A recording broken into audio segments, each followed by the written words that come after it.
The sprawling mansion of Alexander Grant, a self-made millionaire known for his ruthless efficiency in the corporate world and his unmatched ability to transform struggling companies into thriving empires, was filled with silence far deeper than wealth could buy, for behind the polished marble floors, the glittering chandeliers, and the manicured lawns lay a truth he could not purchase. His only son, Daniel, diagnosed with autism at the age of 3, had never spoken a word to him, never smiled at his face, never taken a single step into his open arms, and though Alexander had built skyscrapers and negotiated billion-dollar deals, he could not bridge the quiet gap between his own heart and his boy's soul.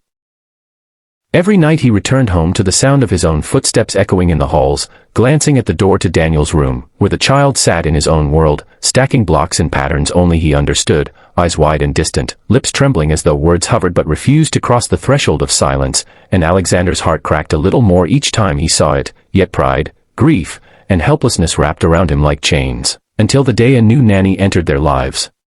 Her name was Clara, and unlike the dozens of professionals, therapists, and highly recommended caregivers Alexander had hired before, each armed with certificates, clinical strategies, and impressive resumes, Clara carried something rarer.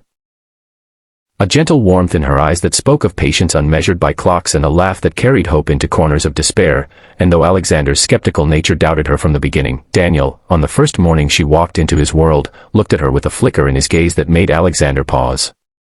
Clara did not rush, did not press, did not demand Daniel to meet milestones or behave according to schedules. Instead she sat on the floor beside him, in her simple blue dress and apron, humming softly while stacking blocks with him, sometimes letting them fall just to laugh at the sound, and something in Daniel's rigid little shoulders loosened, a tiny twitch of his lips suggesting the beginning of a smile, and Alexander, watching from the doorway, felt the strangest sensation that perhaps this woman would succeed where all others had failed. Days passed, and Clara's presence began to weave itself into Daniel's silence like sunlight filtering through dark curtains.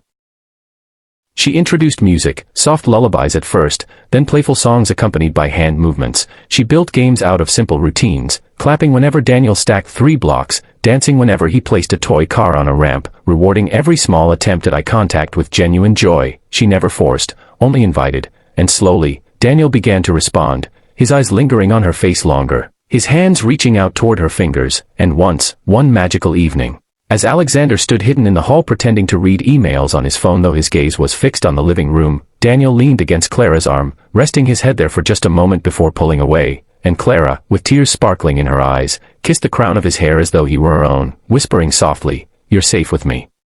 It was in that moment that Alexander felt an emotion he had not known in years, not jealousy, not frustration, but hope, fragile and trembling like a candle flame in the wind, for if Daniel could lean on someone, then maybe one day he could walk to someone, perhaps even to him.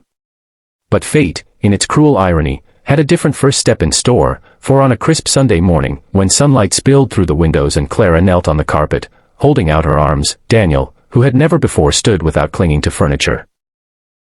suddenly placed one foot forward, then another, wobbly but determined, and Alexander, entering the room at that precise instant, froze, his heart slamming in his chest, arms opening instinctively, eyes glistening with decades of unspoken prayers. Yet Daniel's gaze was not fixed on his father, not on the man who had built an empire, but on Clara, the nanny who had entered his silence with kindness, and the boy's tiny legs carried him directly into her waiting embrace, where he collapsed with a